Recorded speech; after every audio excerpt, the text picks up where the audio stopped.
पुंसी से लामफमनी हाइजे थेंगनगदोरिबा लामजे कनामो नते that is the war in between you and you nang natomda nang ka thengna lamdo adune ba khoina battles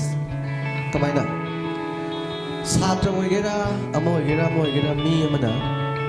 tawrida ba mayam tawri ba noina kudamoina yumda larik paga da bidi mota mobile chana da sum leiba mobile chana ji nungai tra laik ba di wai na tra mobile chana ba nungai na sum chana le rati laik ti pa de na tra ada nang na chana ri ba mobile du phatte na khalaga lan tor ga mobile chana ba to ga di lan na ngam ba hore re khaini sa sa le phatte khange sum cha le di lan ma na ngamina chawai ada cha da di nang ngam tra imai pa gi mating pang bi ge khalaga nang jam tangal le ba ke mok tau dra sum le ga di masi to ga da imai pa mating pang ge de na khal di lan na ngam tra adumaina nangi punsida fataba mayam amon yumsel laga leba poto amam toy na na fight torga nam thoga overcome torga nangi senga na sage identity ama utu oraga di you win the love you win the battle lang na ngam adumaina heng sidi baba alo struggle torga ba maduni pinsi struggle na sa chundra adu from today's onwards ngasi de land the whole hai one ha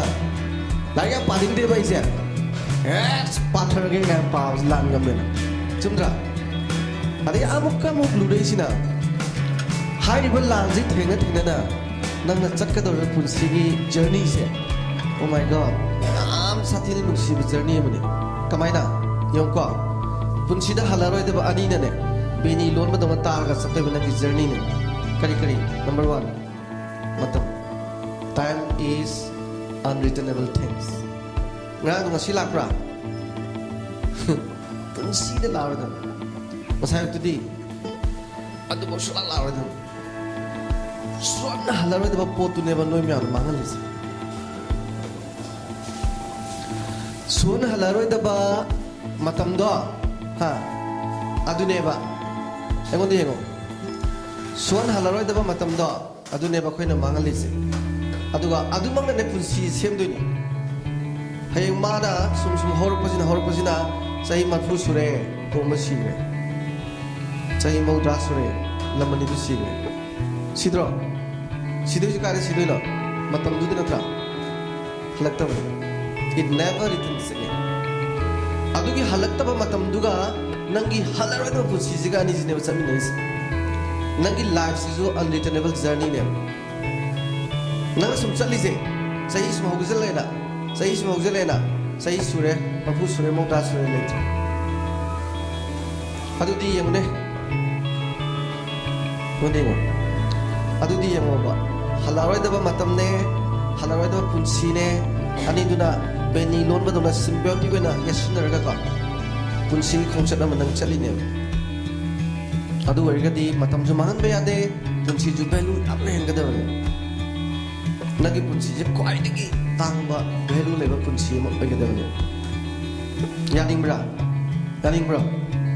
ha. Yaning ni yang dia ho hayo. Yes, yaning iko. Yaning ni, asin noi class 10 tame,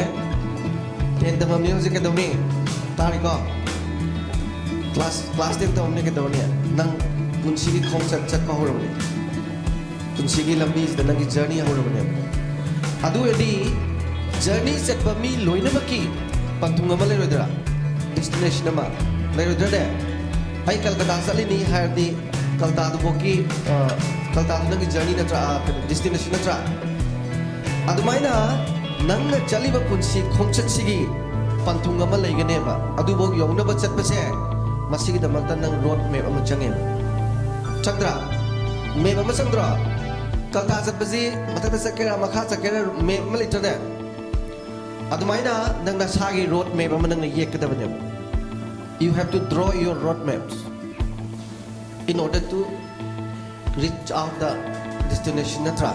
panthung du yong na ba nangi road map ama legi da banyam adugi road map tu yek ta dine panthung syo yo narai bak phadana ama ni ga yogadra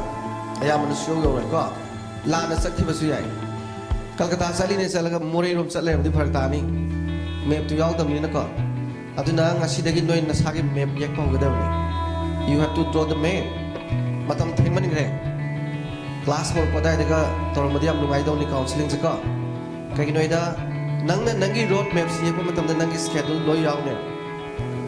ai adu tawningi position levelingi ai ada tawningi adu tawningi hayadi January thada na kai dawni February na kai dawni March na kai dawni April na kai dawni May na kai dawni June na July na kai dawni noi tawgadawni class 10 ki si loiraga 11 12 ku suyang tawgadawni maram di 12 ki parikha hai dor padagi noi ki future lab ka doini na tra sumdra adu hoji bokda adu ki road map bi yak khadawne ba aduga nangna adu da piri ba schedule da nangna piri ba nangi na sagi routine da adu nang kai da na chat khidawne ba sukai kai ba yate ai March mo da du lotion gap lotion ga da bani advance ba di ai pending yate na yak khadi khangde ba adu nga moi da word same no ningsu ningulo ai adu tawge kai khalulo lai kra tamaga kainom tawge yung patongke ha nupa phom thi na yung palagi gai na ai nupa amsa na si khara te te te tapsina maga ai lo ge gai na yai adu yam phe ko lo bu su yai khong sem su yai adagi di pot hang su yai ko chakat palam bi adu su professional thok ni ko adu me adu tawde da mayam yam lai se khoi me am adu loi tor ma di mayam da sangoi kai sang tu hek la ko no ala ga mo lising ga me da tan ga me loi tang ko akoi na thau phang de ku thang la le dine ko ya de ni tha mindset se development is a recall the mobile happen to the development does not mean mobiles in your pockets go and watching your global channel in a very small room with a very small remote and plus out by very, very good modern cars in your road and when you see the skyscrapers building that is not mean development. Development means development of mindset. Kok sokat pa siya okay kok am sokat teka lenga ko mo kay mo khande na tra makok siyam yaw de haba lenga ko sing sikay dawi pithibhi ke kai dagi power political philosophers in harme kamay harme peoples are the masters and rulers are the servant miyam jina mapuni lenga iba kwenda manai ni haini ko aduna ne bol de pada bakul lona litra kana da khorabina miyam da tra adagi di bot khombla ko khom pai dra bakolo ina thabi wa haidra ha that means nang na mapuni ai ji bakolo ina thabi wa haibni na tra mingse leise namazabani se ko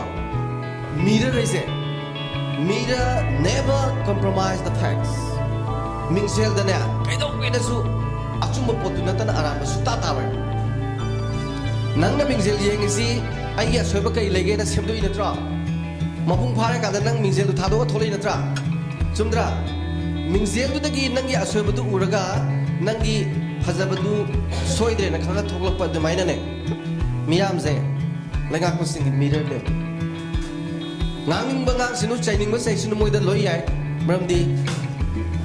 magi mapu se miyam dune magi servant ne chumdra aduna lega pusingna ayang matamda miyam na thina ngang bor su taga damni because people serve the masters they are the servant natra aduga amaga please note that in your mind khongopa mingsel jena na pang de na mache thuai thamo mamang de lepo ba targo mami chapa na ne Other than the media never compromise the facts has. But two guys we are ever. Asumadum Tani. A moina Pazana Tore, Miam Sine, Harkani, Moina Pazadre, Miam Tinadum Harkani. Aduna, no Shukamo, see the Gikon. Cook says Socket Pam Sange. Cook to Socket the Bagada Magda, Nanga Sase, Yam Satina, struggled with the Nisanaka. I want that Pataba in the Toledo, Pormiama Tingrado. Ado, Matamatang Tingabataka. Adu si loy na bagsi thamaga aina noi da hiding is nangna nangi punsi du struggle ne hardi nangi punsi ji nangna chali journey ni hardi nangna journey du chapa matamda akoina journey chaba da pochai pudra ne sana thangna ba tumna ba himna ba phi nu pudra adu maina nangna pugada ba pot khara lei ba adu itake khulai khara lei ko ngasi noi noi pru khong noi hapselo khaw ma khaw noi hapselo ko punsi ke dum yo mo sa toi ning sai doi ka nangna if you associate all these things you know throughout the lives ka ai you will be little bit different from others ka ai nang si haizeri ba je noi da punsi ki noi ne in bi de ba ka dum tongan lei ga tongan lei ba means atopa yamna arang ba mi ma dum wei lei ni ya dai ka number 1 self reliance ai tom da khang na ba I tom da lep ngam na khon ga de economy wei ga social wei ga noi satra ni da imai pa de mateng am lodra noi na india gi noi wei bi lo ri ne si gi wakhal lo ja anga wei ga de le ma di noi lo ri da saina da noi ku ba gang class 10 tam banga class 9 tam ba mana ke doi khang ra moi ahum mari ma na re na ha adu ko chana do kg im le ra ni adagidi thwai muk tu kg im le ra ni ahing ba ising ting ne ne plate apa kom da phogwe ne hapsale ne che sa khara kupsale ne plate amana kupsale ne arum mam nan le ne no alaga amu ising chai re ba amuk sun nal le ngarang do na ba no alaga musu chai re amuk sun nal le no alaga di maton sum sangame maton ni do ka thale na ma hi chokhale do adu ko pans masa semaga restaurants da salaki pi ne lupa sani tu na taken on nearly 600-800 rupees mong tamo 3 days imong ikrasa magi lai tamay krasa pong ginito ko ang nga pipagin natin nuit mong sorrows mo mi kha support mo dala mo na kani adu da nei na youtube da thambal naman na sabi mo sinaram sa kya tali guys kari gay ni China khudam pino pithibhi ki chokot pa do China thing mga balam le tre America first time China second time Japan third time na tra ado kuire roi China nam mangam do yong di America na sungam ka yan ra kregino moi mi singda self reliance leba self reliance lei na bo loi so na ka da ko imai pa ka suyang wan ga no yang wa loi de bani ko akoi ki di imai pa de hygiene er lok thoke de ne cha thoke du na tra imana waninga wa wan de to pa ga waninga wa wan de to si ne khali sin na tra adu mindset tu ni bera kai se adu ni fight to do si ko number 2 self confidence ai yam thaja ka devani ai ne ngam debal lai roi khan ka devani because nangi will power tu na adu ki matik wa na din ngam de zum ta lai China gi Jack Ma ba ina ku ma the first star se mana ahan ma karbar hor ko je paisa pai de not a single scheme in his hand ka adu ga ne computer zu hai de internet su khang de aduga yana na thabak to buje mi tribe ban khak tawe ngasidi 60 million employees and my business is throughout the world Alibaba Express tar mani tadra ma talib sa je mai ni ado mana ne hai mana to de thabak se kai do ge de ne thabak sima to ge na khan ma de ne masi oi roi na hara ba aduga khala tawe oi roi ha nang na metric da fast ta ge na khale ba mayam na namo das oi jo na hai jo ito possible ga har podo ma oi pasta ha ne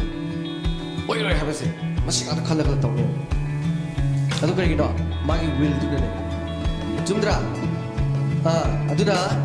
aina noida thamning ise self confidence sam layo bako aduga ahum se badane self decision making nang na tom da wa lep jo nama nam ne lepun ne nang lai kan pa ngai da yemo nang lai kan pa ngai da nama nam lai ne bai wen to hilau lai pa ma do lo ko se la ga pi sa na sa la sa ki noi nama nam du nang gi remote pa ne nang ji nang gi pet me la ma ko ya ne nang lai sa bi khang na ba lai sa bi do pet me la nang wa li da nang wa mai sa na sa ba ne ai di ka na kaw mo ko tre lo ko ka na la ring dar ka lai ti ka na remote to bi do pa ka ba som ne bi sa su ngai na du pa sa remote pa ka mi class kan to do hoi ta tholo har ka thole ka nonsense this is nonsense nang gi remote mo da bi thoi ka gi no ba ma gi remote nang pa ka gi no ba that means nang na sa do wa le pangam de ha ba na tra aduna ai koi loi na ba I have to decide whatever that is needed to me, you know. I need darkar ba mama to ba in loi left sa ka da ba ne maram di nui je class 10 tam ba ja ti mature ne ya ti mature ne ya da ba ja Ima ito na saka ilan na ko ang ako ito na Ima ay kay daw ye ka mama to mo pai mama like pa papi to pi noi sei lai ato na nangi remote to nang na pai jo ba you have to decide what is the decision ka nang logo da ne ato na decision making self decision making powers lai ga da ne ka aduga aroibada self discipline aina tawni tawroi haba igi lambi ma legadamni agreement ama ai adegi ai uthar ai nupi koiroi matik sa kan koi khaini nupi jungaina ai nupa khangroi matik sa kan khangnage gaina nasa anida nangi apamba mayam ngaite manungdagi injal leibado adudane lali chumme na nasa na khando khanin tawgi ware ba nasa leijagadawne adubu kari kawi nasagi self discipline tawge tawroi na nasagi chart ma yadaga leiro ai di sagi wena tawroi da thong mayam leba ada panam na manthi na ha joi tawroi ai sagi discipline le jeba self discipline ko sigi kari number 1 self reliance number 2 kari yes self confidence number 3 kari self decision making number 4 self discipline si hack lay bidane nang nasa se personality se sama nung da 80 di kakla do sen ga sum tung ba da sa ro thakala ko do admai to do ne ba waiting dra siu paisa sang bra ati paisa sang bra ba nang mana mo si paisa sang bra ba paisa sang ba tho ma ya ni noi ari ma to ro ga paisa su sang jang da ba na sa pha na ba no ji bok to de budu na tro noi ba kada noi budu na tra ba Manipur lagi noi ma budu ma de paisa su sang da ba da pha ya po jang to da paisa sang ma to sa ni ha aduna ngasi dagi kaw no si mayam se lay yo ba aduda si mayam ji mama pa ji le henda ba uza no ma counseling mama pa parents to si ba anang sing di dos lai ponte mama pa ne uza sing ju bera loi karam doi ne se akoi uza mayam phai ga se aje kuptha ra ka da bera loi karam doi ne mama pa ji ko mama pa ji jo anang semini khet to ga ba road map yaw da bidama brahma le dun isa semini ra kalta cha pamana brahma le dun chandon tai ra thoro bu pote aduna aina noida thamning di sigi ji mama pa na kamai soi la ke da sa angang ji dos na te ba ko zoi mun na khangbi yo ba zoi mama pa ni na ko mama oi ni na ko oi da ba jong ni angang do sak sa je ke na sai ani ni sur brahma na honoi do pijo ba da makun na sai sno khunu pe lo ri aduna ke do re ma reliance self reliance tamai ni adai ma char mom ko thamba sung no pase confidence tai ni akhoi ni sai ni le na nga sa to adai di mo jing si mo angang sai lu cham lu ngai ba kamai lu ngai ke da thamang lai thok yam yai मैं आप कौन फिर नहीं दायित्व का साइल ले लो रे ताना को पुमुक संग तो दिखो आग साइल मुझे नुआई रे बा थबो अब तो हो गए ना अब मैं वो हुमले बता आग साग तो समाना हुमी खला दी मने वो हनु बिदुना एकदम दाज कप तेरे कौन फिर ले अदु करेगी ना वाई अदु माइना तो वो देखिए आंगांग दो क्लास 10 जो वो इल्ले ने do class 10 yang was ai sa ni office na hai ni le sabi phar na class 10 pass dia pass na ja par mo kra cha mo ko ni cha mo ti se ai de ingri ba kaya bi innocent way ga mama du ne mapa du ne anga du ne pula len du pura lai ngadam psychiatrist na ram ne se psychiatric problem le ram ne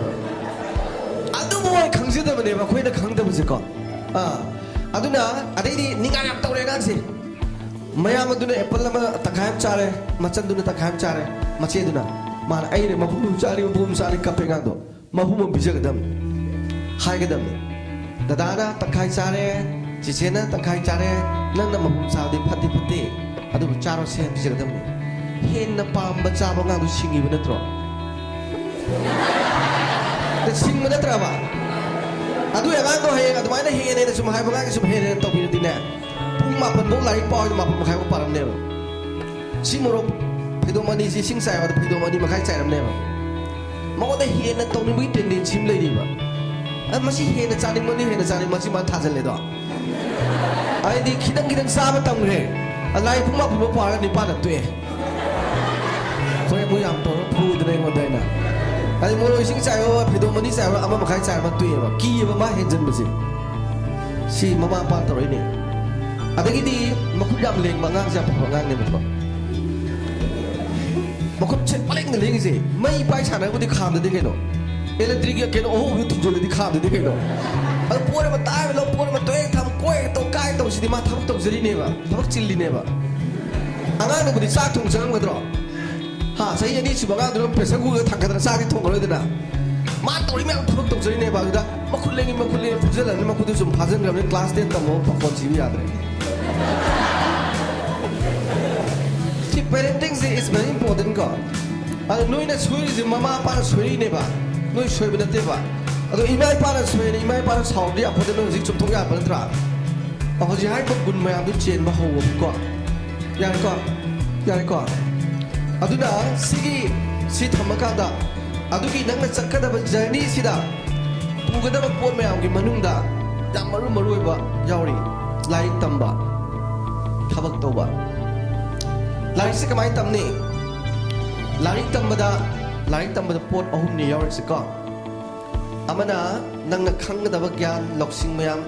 nang gi IQ wang na ba hona ba ma ko ani subada thamoi gi mari emotional quotient ko thamoi gi mari is very important thamoi gi mari dune ahum subada social quotient samaj gi ba mayam kairo lekai gi chinau singi leiba ki ba thodo wa thoki si mayam je ahum ji punjal lagane ba khoina quality education hai se chumdra nang na lai ta pang hai da hai ba tuition ga ji nong mu da ani yum lak tawdra lai se pang hai da hai ba yum da ta ba mo tawdra ba ko lik pheng ba zoi traba sa thong zoi traba ima gi pa gi seba ju tawdra ba ibu bo pu gi seba ju tawdra ba hai na no officer ba kan da ne mo rim ta na pijening wa hoji officer kana ma pijening ya pijening ba mu yaw dam lai pu yam hai ba thau pu yam chang tar mo pa da pijening ro kai do mo pa jing du ne agang sema pu da lai tam to ba adu ne imo sagi IQ do adu ka tang sema pu ka thamoi gi mari ya honda ba adu na hing chawra kan da to lo ka chaw na chara kan da ma pa ma na ibu nga khite le di lai roi ba mai no pi gi di ye na ta ba u law ba do nung ti gi le ka ni to lo phu mu mi te no pi ma pa da tadai mai manau pa du gi ma cha jing du na phi tin ngai ta lai tam da ba do pa sa pu thu ke hai roi mayam ba du na sara hem ba do cheng kitang wan bi ge khaloi adu lai hai ba ko bra ko dia do ju dum tong ni aje lai thoi tong khali je car an mam le ga ma na tong la ge thong ba adu na ta ba sa to pote ima se ai na car an ma thor ga ne ima je gi nakan da phamal la lai sam da pu ba lai khuraban ba mama je kathen da purga mana khaw pai jara chaning ma len ba adu no pe tor po khan pote ba lo ji ba do thunari ju khang dem do ma na he ga tu ba ga no mi suo do adu kari gi da nangi ga sagi thamoi gi oiba mari do na khoi da yaw dra ba india gi larik matam da thamoi gi mari yang gi mari si yaw de aduna ne khoi am soi ris ko aduna india gi larik matam je malem gi lam cha ma hum pu ni pan gi manung da india gi ranking je 136 ne ba budu ne ba kai na pot ani si yaw da ba japan ta ke da we japan gi alang sing se class 5 da hoti moi larik tam de larik ta me ba larik tam de larik ka ihan dana kholan dana larik ka pan dana to de moi di moi angang sing se ma pa sing ne sok sen sen de oi tha dok khini gai theng sin khong ban tar sin si angang am ta khong ban ta si roi nong pa do ka tar soi da ta ba de ko adu ka phan jana angang si culture to ka tha do khini khong ban ju ma thong kan na ko da sakhini gai ju ma thong thong ni loi tong ni adu ka angang do masagi confidence self confidence so wa khlak ne Aku di biye tamu mama ada lupa ada mama ada puri. Biye tamba lupa masana sih. Ada pak tadi lensa ini imana lu tolong ni kan. Lollipop baca pun lagu pembunuhan. Aduh bang tu dah yang ayah sebesar mereka dah. Ima, ayah umpan dia apa? Yang ini sih. Magi mayumpan mama ada warna sama kamu jadi apa? Mama ada hani. Tahu terus ya? Noi jauh tahu. Aduh ayah saya self decision making aja. Mi di aduh mana darkar berpot self confidence, self decision making, self reliance si tambi bangang senda. Si luar kan dari lain tamak itu aja. Ada yang lebih dah butuh kani, lebih kamai cat kani, ahal lebat thena benda kamai kau ni, ada pos nang sar kai tu hundu kani, lebih si kamai la ta. Oh, itu biar ni baga. Sosial ki kari oi kangal ni anda. Thamoi ki weba, mama pa nung sina betul ju hai lani, bak tong binani, golik feminani,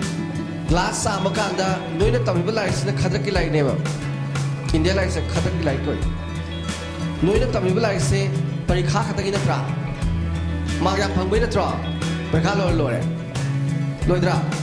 like the yard man tu mau tahu juga. Tai ten tapi menoi nak si, kalau wing option tu like the yard man tahu dia. Like ta imai pa minum bolai ni mui ki sebab tu mana posisi mah tolong ni like the yard Zimbabwe perikah dia number panggil imala pa konsi dia ni. Pa berapa sih dia ada. Sebab tahu ni tu dia tahu dra. Like the yard man tu loi na bang nasar na kok tak khang ini perikah dia ini mak khang ini ba. Aduh nang na thabak oi na pangthok ke sukan khande. Aduh India ki education se applied education oi da ba. Aduh India di like ti na hi bne ba. Prithvi ki lam mayam di India u like hi ble mo. Kok ta loi le ro to ki ba. Aduh like ki definition da H4 hydra. H4 ngasi ki education ki definition se H mari ne ba. Number 1 H nang khangni potu kok ta po hen. Aduh anis bahar thamoi de lao. Om sebahagian thamoi na pangtho. Aduh kita makta help na sapo hen. Noi na kok ta le ro to pa. Thamoi ju lang ta ba, kut ta ju yaw da ba. Aduh na ne sabna sar ji. Aduh na ai na noi de wari gi ab sar ji ta gi na te. Noi na masim me am ji khang ga heng officer wer pa mantri wer pa police officer wer pa doctor engineer wer pa matam da ne. Longmi wer pa matam da ne. Ngasi gi Manipur ga mana roi. Marandi noi gi kok hong ga bade. Your mindset is things. And the coming towards God, a very progressive society, in order to be generated society. Kunai masih ahum nilai risiko, degenerated hamama, pupat patla mama. Ani sudah sustainable society. Matom deh hingga bangga miba, nikah di pon riba, yang hendak disokot riba ko. Aduga generated society. Mimon deh supaya sagam tan bangga maba karba atau pada mau beda. Yang satu nama sebenarnya apa state society. Ahum deh. Manipur dengan sila riba state degenerated deh. Patara bade. Titanic hi look thar kudu yum mata thar kudu mane look ti naisa noi look tana makan ta hogadam ni ko yan da braja hosile ba mom sta chathara di yam phar tani na tra aduna ne fe na counseling na tori se aduna sima yam si oirasu lari hita badi yaroi question ju tana kadam ni ke sukai de competition is very important ko competition daw da mi kamai sa ko toino tabuda bo adugi marta adu me am khangu hai bane kamai na khang ni Satra mana lari pabia bagi matam laiko. Nursery tambanga mana minute try today na pabia roi. Para paroi. Nursery tambanga mana tiye ko ba. Hoje yellow ba. Minute try to ka tara ka try to tolong suruh budo. Haura dam ni. Akang je alu toy da toy tu te hora ni. Kai no hambra. Magi brain gi receptive circles in the net. Mangon da ne like supa bagi mangon da minute try to do. Tu ding hen na pide ba. Class ama mo helap khuding minute ani ni hen kada ba. Class 1 minute primary, class 2 minute tratu, class 3 minute tripan. Noi metric phaba anga mana pawa ya ba like say make it 45 minutes bukta ne pra phari se adu punga ma hajala je noi pera 45 sadra adu United Nations UNESCO na directive speed ne 45 sa wa na adu ko break like drop marata break lai lo hai ba an noi lai pa ba da punga ma di pa ba ya re ba minute 45 to ba punga ma pare da phara ro digi phara ro ye nasin thije na no phadam ne no phomjal le sum leitra थबक तों तंदना नुपी मचासिंजु like पाबा तोदी कोन फिम हाइराने न तोक्सिना लेदुनि नुपा मचाजु कमाय तोक्सिन दोनि like फाक्तोगा rain दि वालागा गाड़ी साम थोकपा पिसा हाबसनो कापथाबा खालगा दं लेदुनेबा like फाक्तोगा दाइसे like दि पापोते अरे mama पाजिदुना इसा लाइक पाइमनि गा येरुमगा फुलगा पिजेदना फुगदबा आइनि नोइ दाइनिङिदि पुंगमा फाबे तोक्थो नंग लाइक सुम पाबदे पुंगमा फायने तोक्थोबा फारारोयबा अरे तोक्थोगने इमागी बाबागी मतेन पाबियो अरे हिंगोन समन सुबे याय से स्कूल्स द लेज नोइ द हॉस्टल द लेज नोइ थोलगा लै मखों सेंबे याय वाइ सिपे याय चाइ जापान त तौजेदुनि जापान की एजुकेशन सिदा बेस्ट एजुकेशन जापान में हमने माउनरिजे मोगी छात्र जंजे ओजागा लोइने रगने नुमित खुदिंगी का टॉयलेट जाऊं सेने नुमित खुदिंगी not a only one day in a week na taba नुमित खुदिंगी अदुगा ने चाकसु नुमित खुदिंगी सामिना ने अदुना जापान की अंगांग ओजागा मु नुसिना बसे पृथ्वी द रिसर्च स्टोरी अलमोई फाइंडिंग्स ता फंगाइने जापान की आंगांग ओजागा सुमति नुसिनर में जे केपुना लमद्रे थबक तोमिनबगा साक सामिनबगने नोइ दिउसि से सिक नंग सेंदोन जेबा नंगा बा लादि ओजादा हायने कैनो बिमो अखोय आंगांग जे नोइदा सुमाइना सेंदोन खदोना बेन थम्बना तेने थबक तोमनबा थम्बना तेने लाइक तमनबा थम्बनी ने गाना मारमो आपा मकोक दु यावदमिना को असुमने हाइसे नोइ तोबु याइसे पुंगमा लाइक पानी पुंगमा युमदा लेबोरगदी थबक ओइ तबु याय पुपुगी फिजु फोदो पिबे याय बुबोकी मोनुं कैके यंजिम बिबे याय कांगल सुदो पिबे याय नुसिना तबिबे याय नुंदांजु लाइक पुंगमा पारबा पुपुगी मखों नंबिबे याय बुबोकी मखों नंबिबे याय मोइगी सेवा तोबदो अदुदा नुसिना इसुइबो इसुइबेमा मंगोलो युगाना मोइना ब्लेसिंग पिबेजे पृथ्वीदा अदु बुकसावा ब्लेसिंग फंगोयबा नोइदि गसि कुइरे नंबो कप थंगदाबा bungo ising batin to solo bahadi hoy hanuba gahera flying kick taw na diga ga na pra bira no joiba aduna pungama lai pa adi matungda thaba ma taw pungama lai pa thabak taw sumaina no ma ji salan go ko hek ya hobuse sa la ram mikap thola ga si ai tumage ya hoga lage na khan bado खांगो को दोय खांगो को ngasi dagi nong mase nangi khwai dagi value leiba naran namane nong mase a day is very much value laden ko nong mudu da nang lai para phau doini kana ba yum gi thalok toy doini kana mayam khomo doini nong mudo tamangam dabani nangi ngasi gi nong mase da hoy nang sibu su yai school sa pare sa hawa gari thengari sire sidra ai jungai ne car ma jara thodo ka tata gari na ai car ji mathal nan da dei jum sakre no muse ya maru ba pona mane ba a no mo do ngasi la thokre ba no mo do manage to anyhow